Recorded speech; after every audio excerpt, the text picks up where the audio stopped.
Welcome back to the channel. We are here today to talk about a division. Once again, this is part 2 of 8, where I go through every single division in the NFL and give you my record predictions and what I expect from each single team in here. Now, quick warning beforehand, if you're upset that I don't talk about a certain team, just know, hey, I kind of could see the story, the writing's on the wall. There's not much to talk about. There's about 2 teams in here that are pretty much just solidified in those spots. And you might see this shirt right here and assume that I'm a big Packers fan. No, I thrifted this. I wanted it to be in theme. Green is also my favorite color, so don't think that I'm just some Packers fan. I am a big Seattle Seahawks fan. I'm a big Seahawks fan, so do not get this confused with me being a big Aaron Rodgers guy or anything, even though Aaron Rodgers is arguably the best quarterback in the NFL. But we'll get to that in a minute. With the first team that I'm going to talk about, if you don't know how these videos work, at least on my channel, I'm going to be talking about each team from 4 all the way to 1. So the first team I'm going to be talking about is the last place team in the division with the NFC North. And I have the Chicago Bears being in the 4th place spot in the NFC North this upcoming season. I'm going to be completely honest. I was not very high on what Chicago did this offseason. I didn't like that they went with the defensive head coach, even though anything that comes out of the Colts, I assume that he's a smart guy. I really think that he has potential, but it's so hard for a defensive-minded head coach to work in the NFL, let alone when you have a young quarterback on your team. I thought that they could have really gone with an offensive guy that really will help Justin Fields' skill set. And obviously, all this pressure's on Justin Fields to perform, but he doesn't have a lot of weapons around him. He still has a terrible offensive line in front of him, and a defense that is only getting older with time and has lost a lot of key pieces. Obviously, there's a lot of hope that Eddie Jackson will bounce back, but at the end of the day, this team is just deprived of firepower on the offensive side of the ball, and it's arguable that Justin Fields might be the fastest guy on the team. Obviously, you're hoping that David Montgomery will bounce back, but this is a team that I'm not going to talk about for a while just because they're going to be one of the worst teams in the NFL. I have them around a 4-5 win team, and it breaks my heart because I really thought Justin Fields is a super talented quarterback, but he's stuck in a position where I don't think the team around him is going to give him enough support or allow for him to make mistakes while also still being competitive in a lot of games. Now, I could be completely wrong in this fact because really anything in the NFL can happen, but I feel like it's pretty much a lock that this team will be the 4th place team in this division. They have the 4th best quarterback in their division, even though I really do believe in Justin Fields. I just don't see a lot going well for the Bears this season.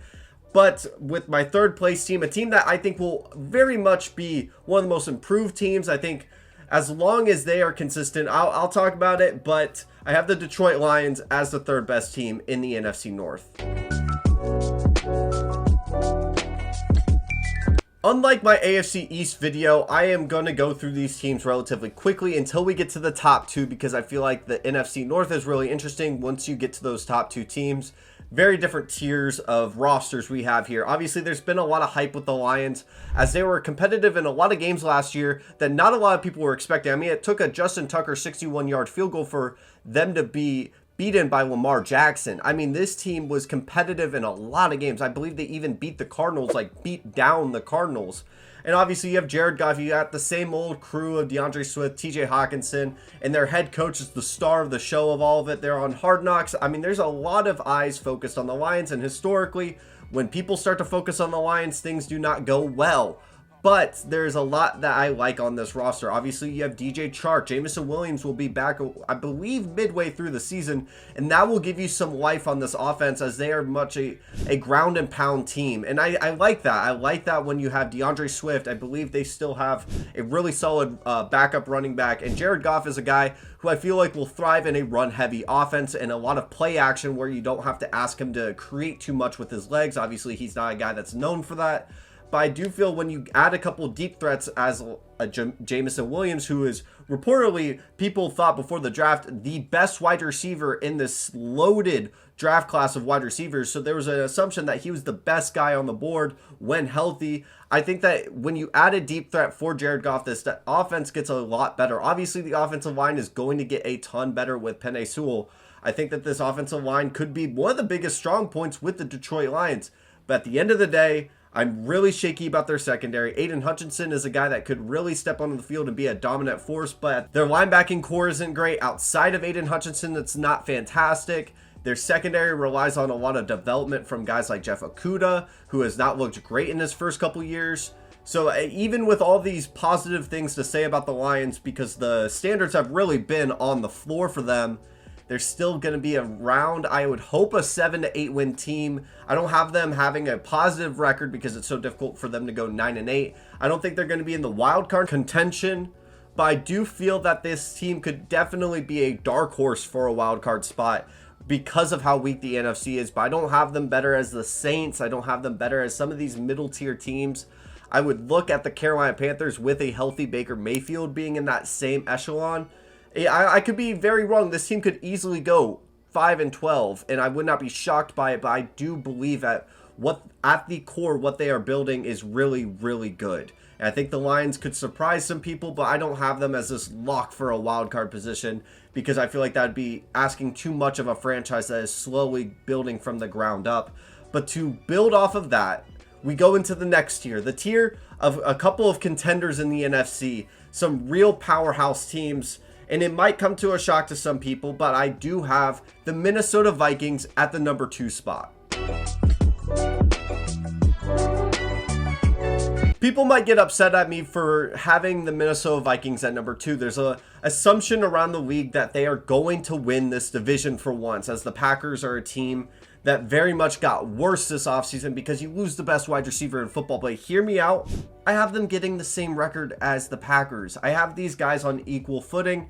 And from when I did the NFL schedule predictor, where I went through every single game, clicking who I think would win that game, predicting some upsets, I have both of these teams going 12-5, which are fantastic records.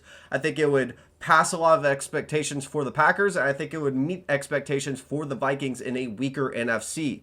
But just because of tiebreakers, the Packers are number 1 and the Vikings are number 2. Let's talk about the Vikings specifically, though. A lot of it hinges on health because I don't think there's a lot of depth with this team. But if their stars stay healthy, watch out for this team as they have a new head coach, an offensive-minded head coach, something I liked what they did.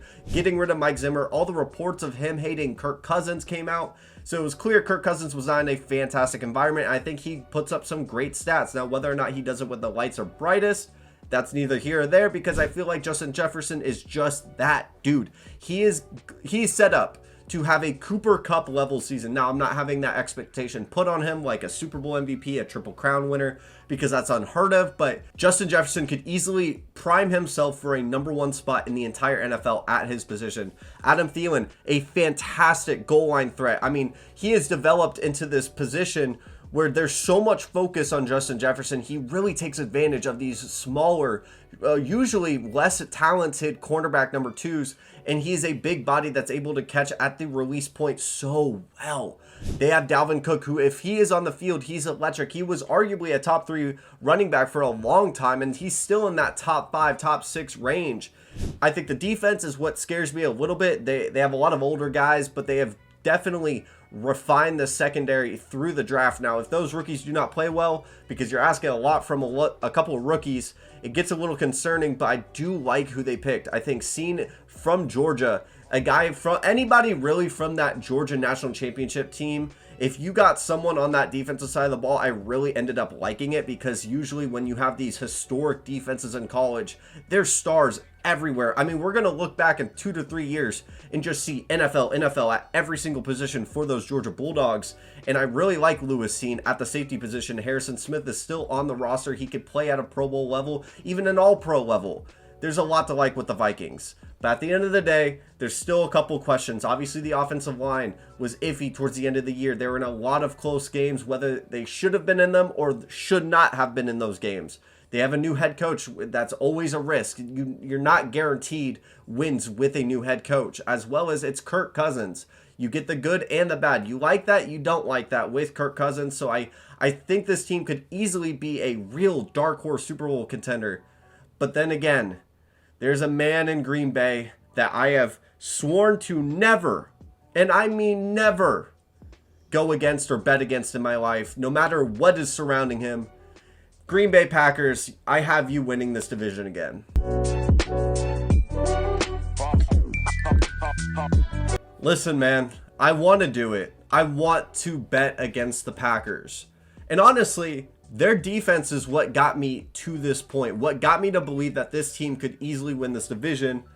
I really like their secondary. And like we always talk about Aaron Rodgers in this offense, and I think Matt LaFleur is a creative guy. He's going to be able to get the ball into Aaron Jones' hands. This offense, I don't think is going to be the same electricity that it used to be, but it's still going to be efficient. I feel like Aaron Rodgers is a guy who could really work with a guy like Allen Lazard. I think Allen Lazard has reportedly done really well. Christian Watson has all the tools to be an elite wide receiver, but I think the real key to all of this is obviously health. You want Bakhtiari to be healthy. You want Aaron Jones to be healthy. You want Aaron Rodgers to be healthy. A lot of these guys, a lot of it is hinged on health, but when healthy, this offense is going to be really damn efficient. We got the bad taste in our mouth from the 49ers game, and that's understandable. The window was looking very closed for this team. Like, Super Bowl is not really in the realm of possibility, but I do think that this weaker NFC allows for an opening for the Packers. I don't think they have that much of a difficult schedule in front of them. Aaron Rodgers is a two-time MVP for a reason. You could say whether or not that's because of Devontae Adams, but when I look at the defensive side of the ball, for once, I feel like that's the biggest strength with the Packers. I mean, Rashawn Gary, dog. Kenny Clark, dog. Jair Alexander, dog. All these guys in the secondary are really, really damn young. The linebacking core looks really damn good. Obviously, they lost a couple pieces, but I really like the defensive line as well. Kenny Clark is still on this roster, and he is one of the most underrated players in the NFL. I know he didn't have as great of a season last year. I believe he was dealing with some health issues, but there's still a lot of talent with this team. I trust their defense way more than the Vikings. I feel like the Vikings have a lot more star power on the offensive side of the ball, but I don't think the discrepancy between the Packers and the Vikings on the offensive side of the ball is as crazy as people think it is. I think that the Packers are still going to be really, really damn efficient. Sammy Watkins is still someone I'm relatively high on, especially come playoff time. I don't know. This is a risk I'm taking for this season, is trusting Aaron Rodgers. A lot of people want to talk about his off-field things and everything that is going off the field. But at the end of the day, he's still producing. He had one of the most efficient seasons last year. Whether you think he deserved the MVP last year, he still had an MVP caliber season no matter what. He was in contention whether you think he deserved it or not. He has the back-to-back MVPs. He's one of the most efficient quarterbacks. He's one of the most accurate guys. And he is someone you do not want to face on a week-to-week basis. Do I have them winning the Super Bowl? No, I'm not going to put my money all on that. But I do have them being a damn good regular season team. And if you're at this point in the video, here's the record predictions. You probably have already seen them if I've edited them in. I have the NFC North going as Packers 1, Vikings 2. I have the Lions at 3 and the Bears at 4. If you're at this point in the video, thank you so much for watching. Have a wonderful day. Go hit the sub, hit the like. I know I'm like every other YouTuber begging for subs and likes, but it really does help the channel, and it is something that brings a smile to my face. And if you want to see me smile more, do those things, or don't do them. Just leave a comment. Let me know what you think of these record predictions, and have a great day.